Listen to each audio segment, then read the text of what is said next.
Olá, pessoal. Bem-vindos a mais um vídeo no canal Binei Noah Brasil, Descomplicando a Kabbalah. Eu sou Sérgio Batarelli. No vídeo de hoje, vamos abordar o tema A Promessa de Isaac, que tem por trás da história de Abraão levando Isaac para o sacrifício. Vamos entender isso melhor. A Kabbalah explica e a gente vai descomplicar um pouquinho a Kabbalah. Tem uma mensagem divina, não uma fofoca ou uma notícia local.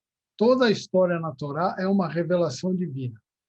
Deus desceu no Monte Sinai e nos contou essa história, e Moisés escreveu para ser guardada para sempre. Então, você teve sua primeira impressão da história, dessa história de Isaac. Pare e pense um pouquinho. Onde está a religiosidade? Perdão, enrolou aqui. A devoção nessa história. A minha impressão não pode ser a história toda. Vamos, então, dar uma boa olhada na história da promessa de Isaac. Primeiramente, é muito interessante que seja chamada de promessa de Isaac. Não deveria ser chamada de o teste de Abraão? Ela não é a respeito de Isaac, ela é a respeito de Abraão. Ela mostra a grandeza de Abraão. Por que nós a chamamos de promessa de Isaac? Isso quer dizer alguma coisa? Vamos dar uma olhada na história. Aqui está como ela é reproduzida. Deus chamou a Abraão e disse: pegue seu filho, seu único filho, seu filho amado, Isaac, e traga-o como sacrifício em uma montanha que eu vou lhe mostrar. Então, Deus ainda não tinha falado para ele qual a montanha, onde era. Só falou que ele queria o sacrifício. Abraão acorda cedinho e saiu para fazer o que Deus pediu. No último momento, ele coloca Isaac no altar que ele construiu e está prestes a sacrificá-lo.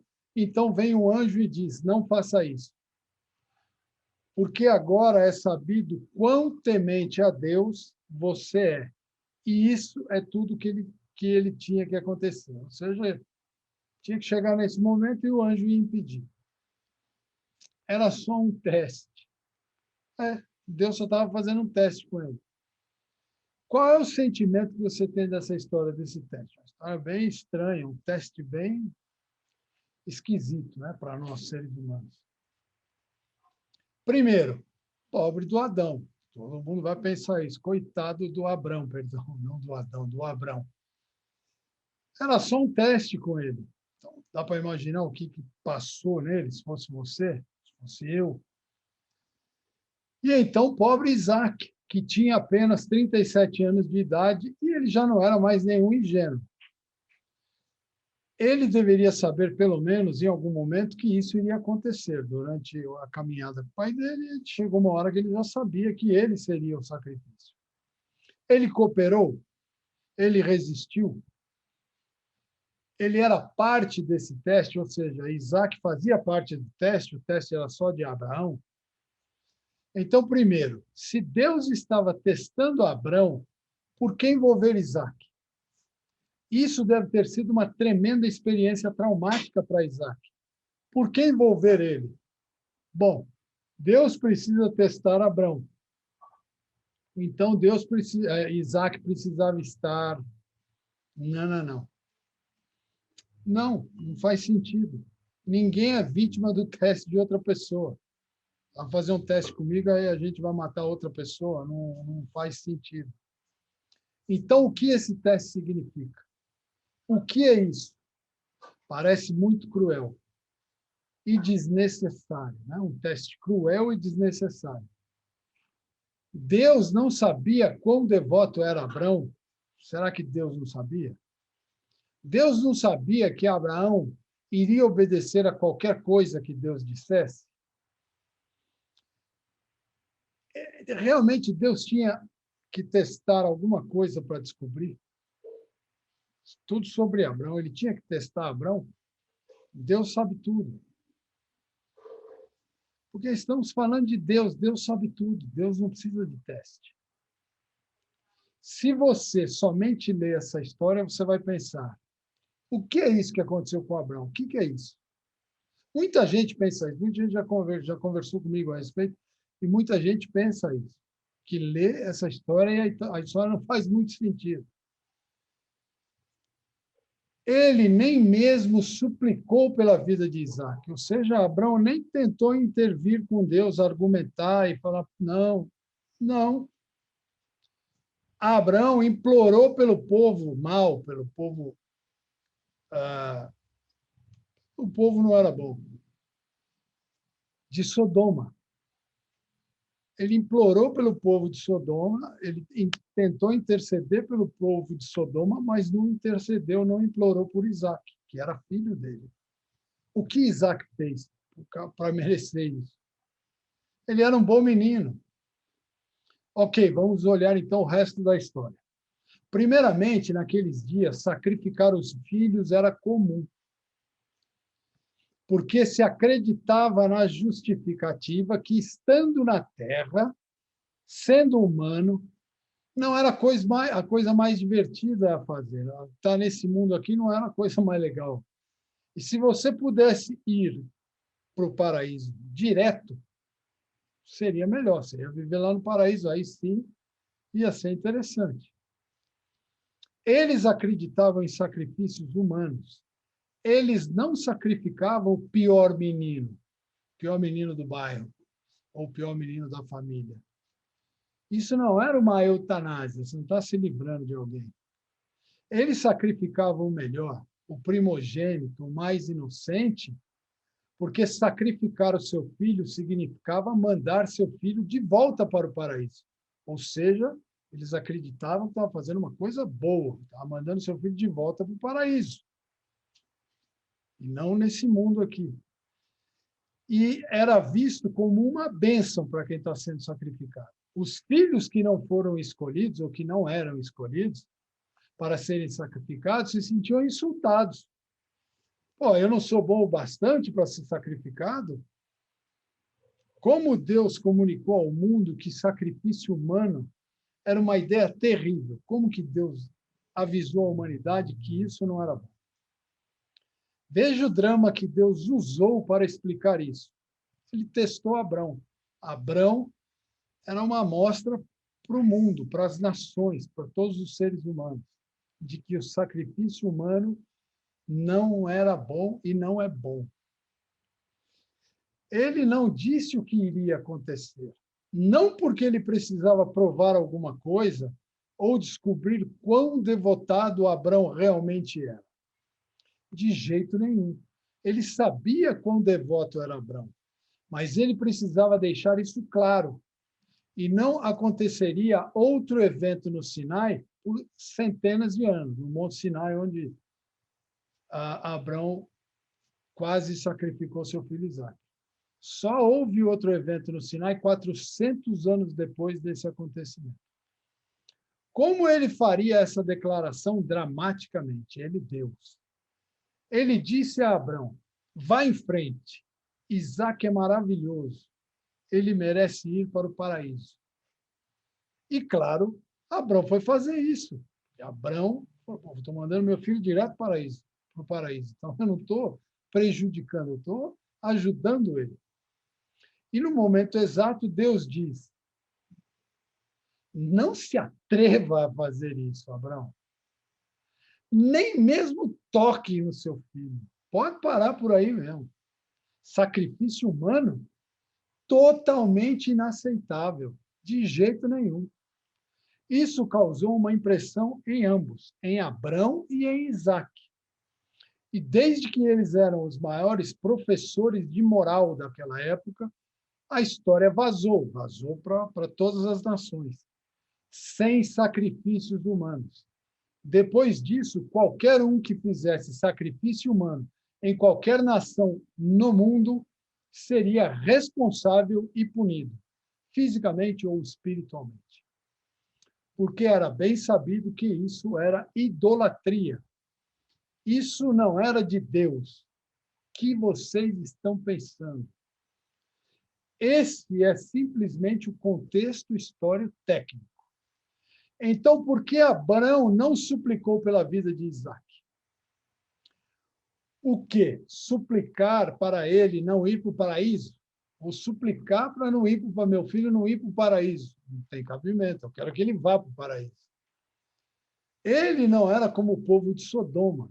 Eles seriam destruídos. Eles não iriam para paraíso nenhum, eles iam ser destruídos, totalmente destruídos. Isaac iria direto para o paraíso. O que ele ia discutir a respeito, o que Abraão ia discutir a respeito disso? Pensa a respeito. A gente sabendo disso, ninguém ia discutir. Ia falar, tá bom, vamos mandar o nosso filho para o paraíso. De fato, Abraão pode ter pensado, por que não eu ir para o paraíso? Porque eu não eu se sacrificar. Eu não mereço ir para o paraíso? Poderia ter pensado Abraão, provavelmente pensou Abraão. Vamos, então, um pouco mais profundo que isso.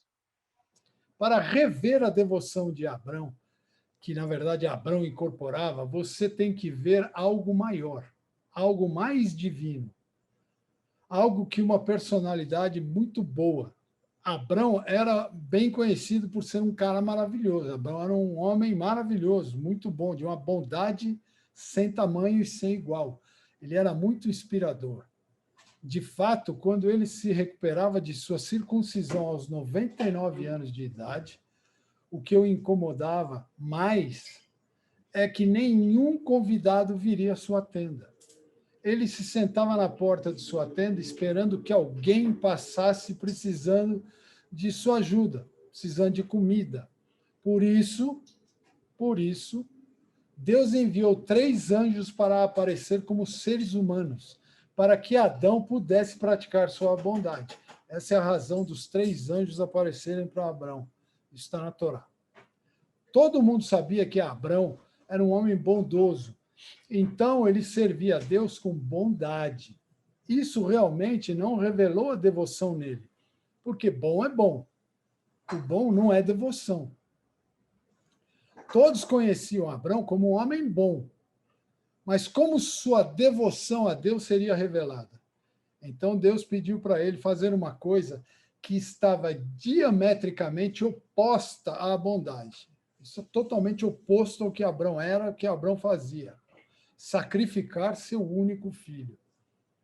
Quando Abraão estava pronto para fazer isso, em termos humanos, isso seria tão descaracterizado dele, ou seja, falar em humanidade, não era Abraão, era outra, ele teria que se transformar em outra pessoa para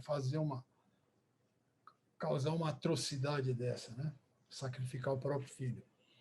Seria muito fora da sua moral, da sua personalidade, de seus valores e da sua zona de conforto.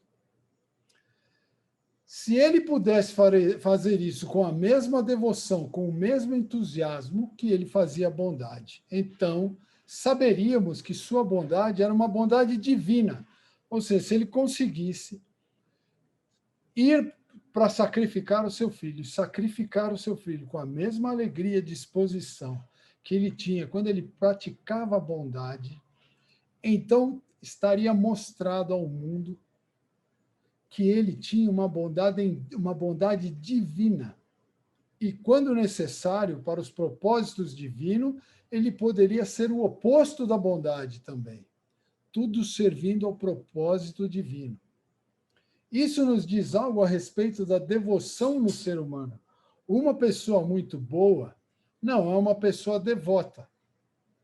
Só acontecer de ser um tipo melhor de ser humano, um ser humano superior, mais ainda um ser humano.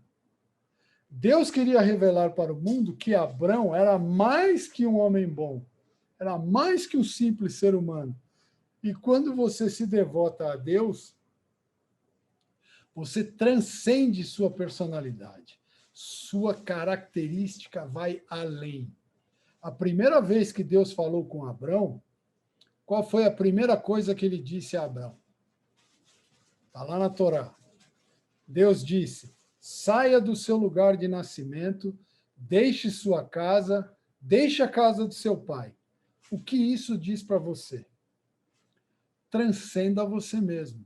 Você tem que transcender você. Você é uma pessoa, você é uma grande pessoa. Abrão tinha, nessa época, 75 anos de idade, quando Deus falou com ele pela primeira vez. E ele já era uma grande pessoa, mas ele era uma pessoa. Agora Deus vem para ele e diz: você tem que ser mais que isso, você tem que ser mais que um ser humano, mais que uma simples pessoa. Deixe sua natureza, seus hábitos de nascimento, a influência do seu pai, transcenda tudo isso e seja devotado a Deus. Então, a principal expressão disso foi quando Abrão mostrou entusiasmo para qualquer coisa que Deus esperasse dele, qualquer coisa. Não importando que isso se encaixava em sua personalidade ou não interessava se era intrínseco dele, uma coisa bondosa ou uma coisa totalmente contra a bondade. Mais que isso, não importando se isso se encaixava ou não em sua filosofia de vida. Não é necessário dizer que Abrão não era a favor de sacrifício humano. Abrão nunca quis sacrifício humano, nunca achou que era certo. Abrão era o homem mais bondoso do mundo. Quando Abrão estava pronto para cumprir aquela mitzvah, aquele mandamento, foi porque sua personalidade não impôs nenhum limite em sua devoção por Deus. Então, ele não tinha, para a devoção dele por Deus, não tinha limite. Só fazer um adendo aqui, não tentem, você devota ouvir a voz de Deus, não, isso não existe, mas esse só existiu um Abrão. Tá bom? Então, essa era a devoção de Abrão por Deus. Abrão era mais que o simples ser humano. Aqui nós temos uma lição muito importante. A maioria das pessoas pensam que você deve ser um ser humano bom, você deve ser uma pessoa correta, justa, uma pessoa boa. E então você pode servir a Deus. Mas você tem que ser um justo perfeito. Mas quando Deus vem para você e pede coisas que vão contra suas crenças, contra seus valores, você deveria protestar. Se você acha que ouviu Deus falando, nossa, vai lá e sacrifica seu filho, você devia protestar, falar, Deus, por quê? Por que eu tenho que sacrificar meu filho? Quando Abrão protestou e defendeu o povo perverso de Sodoma, nós temos a impressão de que, de fato, o povo falou desse jeito.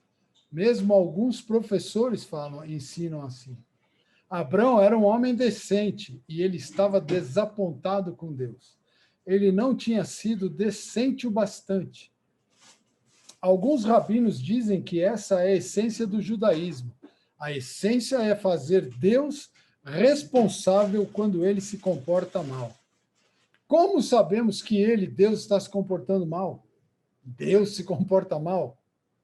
Porque nós não concordamos com o que ele diz? É por isso que a gente acha que Deus se comporta mal? Sério? É terrivelmente mal pensado isso. Nós não somos mais morais que Deus e não pregamos para ele. A gente não prega, não ensina Deus. Isso é um absurdo. Então, por que Abrão protestou? Se isso é um absurdo, por que Adão protestou com Deus? O resto da história, vamos lá. O resto da história, Deus veio a Abrão e disse: eu vou destruir o povo de Sodoma, porque eles estão excedendo a maldade. O povo de Sodoma estava indo além da maldade. E Abrão deve ter pensado: por que Deus está me dizendo isso? Faça o que tem que fazer, Deus. Você é Deus. Não precisa da minha permissão para isso. Por que Deus disse a Abrão que ele ia destruir a cidade de Sodoma? Por que Deus avisou para Abrão antes de destruir? Abrão entendeu isso como uma mensagem divina. Deus está me dizendo isso para que eu os defenda com a melhor da minha habilidade. Então, um veredito culpado estaria claro e aí processe tudo isso, que se cumpra o veredito. Em outras palavras, Abraão argumentou porque ele sabia que era isso que Deus queria que ele fizesse. Isso faz ainda maior. Toda vez que protestamos, como, por exemplo, por que o justo sofre? Porque uma pessoa justa sofre. Porque houve o holocausto. Quando a gente protesta a Deus, por que o holocausto? Nós estamos justificados questionando a Deus por justiça, ou seja, nós nos justificamos, estamos certos de questionar Deus por justiça. Nós não estamos questionando. Estamos fazendo exatamente o que Deus espera que façamos. Ele quer que façamos isso. E isso é, se não vemos justiça, se nós não conseguimos enxergar justiça, nós exigimos justiça. Não é suficiente acreditar que Deus sabe o que ele está fazendo. Não adianta você acreditar só, Deus sabe o que está fazendo, então está tudo bem. Não. Como você vive com o que você acredita que é o mal? Né? Como é que você vive acreditando que o que está acontecendo é mal?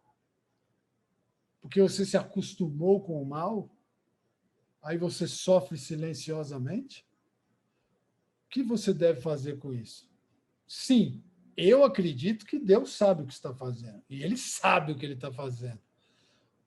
Eu não vejo justiça. Aí tem uma pegadinha aqui nessas perguntas. Se eu deixar para lá, eu me torno insensível e calado.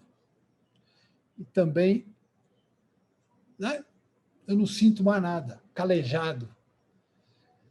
Se eu não deixo para lá, eu sou um herege.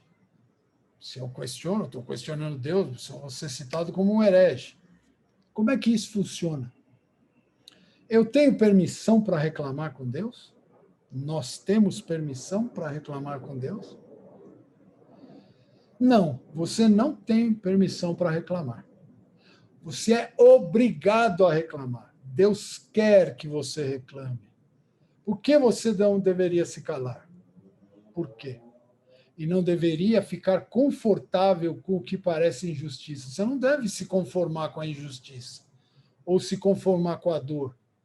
Você deve ficar confortável com a dor das pessoas, mesmo se isso for justiça. Ou seja, é justiça, tá sofrendo lá, deixa então. Como o Baal Shem Tov, antes dele matar uma galinha para fazer dela kasher, ele molhava a lâmina da sua faca com suas lágrimas enquanto ele afiava, porque ele sentia a dor, mesmo cumprindo uma mitzvah. Mas ele sentia e respeitava a dor. É tão triste que o mundo funcione desse jeito, que para alimentar um humano, um animal tem que morrer. Então, sim, é justificado, mas sem dor, está justificado por Deus. Mas você ser insensível quanto a isso não te incomodar, aí está errado. É por isso que no ritual judaico de matar um animal, tem que ser mais sensível, mais piedoso que o rabino da cidade. Tem que ter muita sensibilidade, muita piedade quando se sacrifica um animal. Porque ele pode ficar facilmente insensível, ou seja, quem pratica o sacrifício ou mata o animal kasher, tem um rabino especial para isso. Ele tem que sempre estar ligado com a sensibilidade, com a dor do animal, por mais que o animal, segundo a Torá, não sofra. O resto da história temos que dar um passo à frente. Foi um teste. A Torá diz, foi um teste. Qual foi o teste para Abraão, se foi um teste? Qual foi a dificuldade? A partida do filho? O filho ia morrer, o filho ia embora. Sim, ele esperou um longo tempo por isso. Mas tem algo mais que um teste. E aqui está. Deus disse para ele que ele teria netos. Deus diz, está na Torá isso. Deus diz para Abraão, você terá netos. Muitos e muitos netos de Isaac, não era dos outros filhos. muitos e muitos netos de Isaque, que viria a ser o povo judeu, que o povo judeu vem de Isaque. São as 12 tribos de Isaque.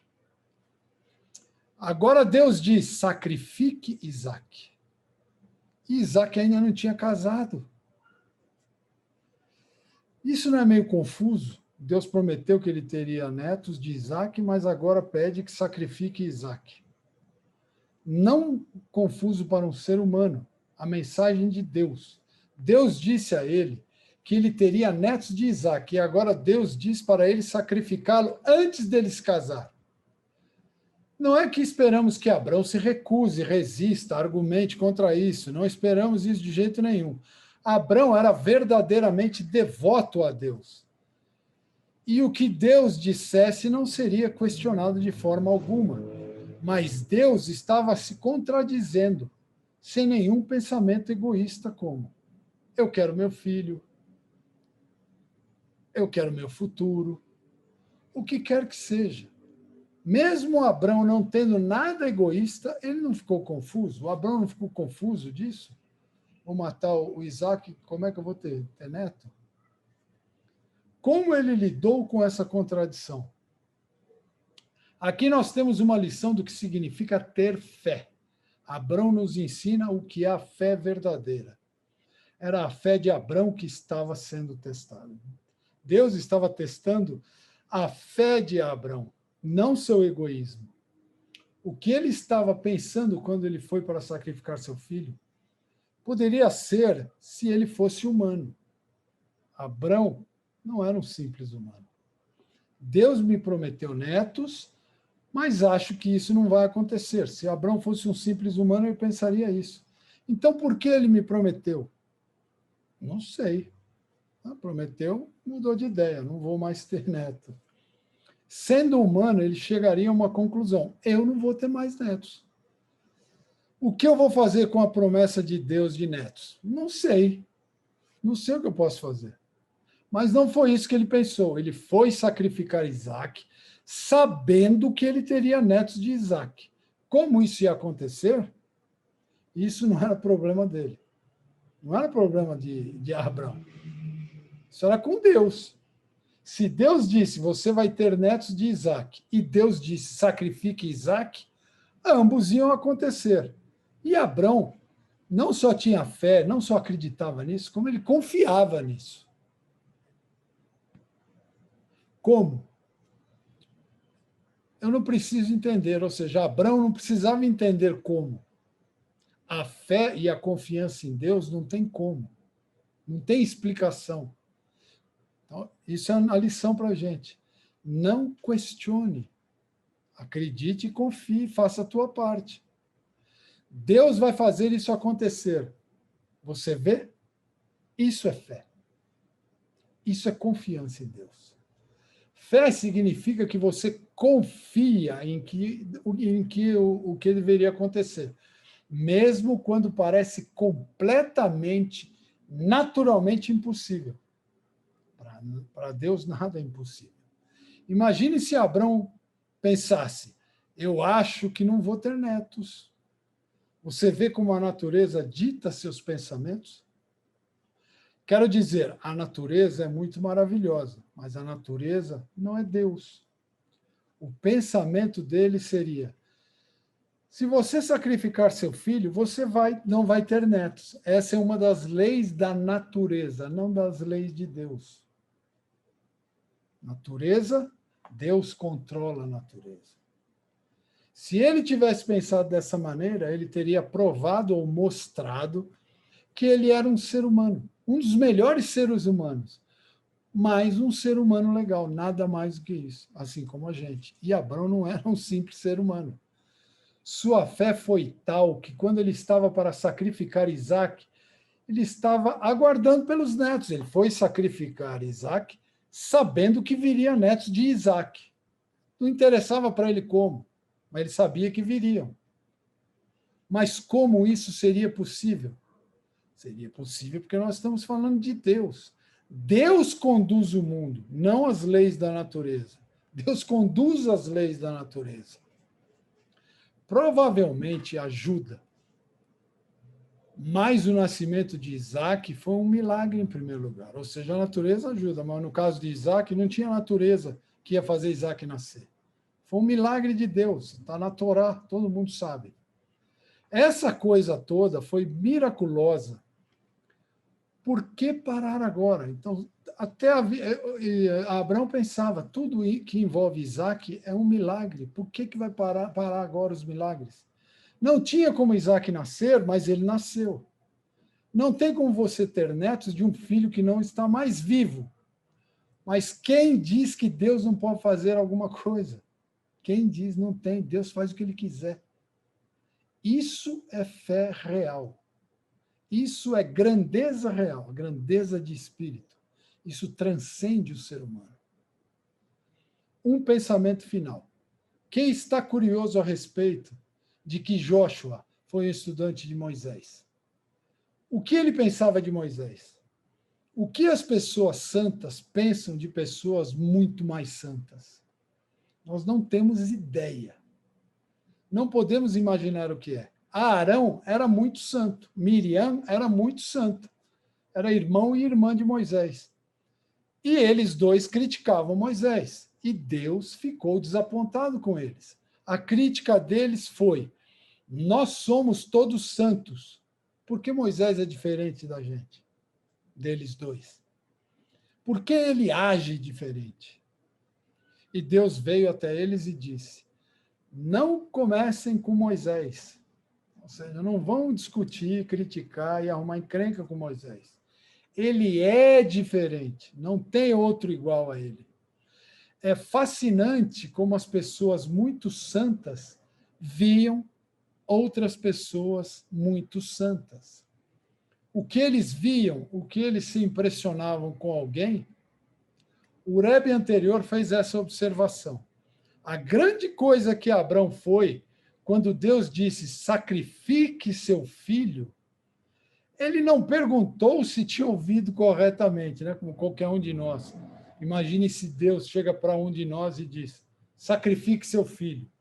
Aí você vai dizer, Deus, você disse realmente o que eu penso que eu acabei de escutar? Só para conferir. Não me entenda mal, Deus, mas é isso mesmo que eu acabei de escutar? Sim, ok, eu vou fazer. Eu vou fazer, Deus, mas eu só quero ter certeza. É isso mesmo que o Senhor disse, que o Senhor está me pedindo? Em outras palavras, quão claro, quão inequívoco foi a voz de Deus quando ele falou com Abraão. Esse é um grau de profecia muito alto. Muitas profecias são recebidas, eram, né? Porque agora não tem mais. Muitas profecias eram recebidas em uma visão, que eles tinham que interpretar essa visão. Não as maiores profecias, as grandes profecias, não.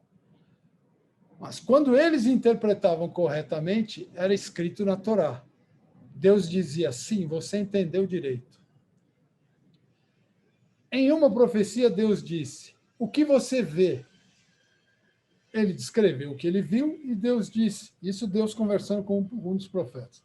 Você viu bem, você entendeu. Mas com Abrão, ele nem precisou perguntar. Você pode responder, repetir isso, Deus? Abrão não precisou, foi uma vez só, ele já entendeu o recado. Vejamos se eu entendi bem. Você disse, sacrifique seu filho. Ele não precisou fazer isso, ele não precisou perguntar de novo. Em outras palavras, ele não duvidou da sua própria percepção. Isso é uma pessoa muito devota a Deus. E só existiu um, assim até hoje, que é Abraão, e não vai ter outro. Tanto quanto as profecias são outros tempos. Nós estamos chegando na era do Mashiach. Mas isso é para uma lição do que diz cada história natural tem uma ligação e uma mensagem embutida nela. E essa é a nossa mensagem, a mensagem de fé e confiança em Deus. E eu fico por aqui no vídeo de hoje. Espero que tenha ajudado com um pouquinho mais de entendimento da Torá pela Kabbalah, pelo Descomplicando a Kabbalah. Até o próximo vídeo. Um grande abraço. Deus abençoe a todos.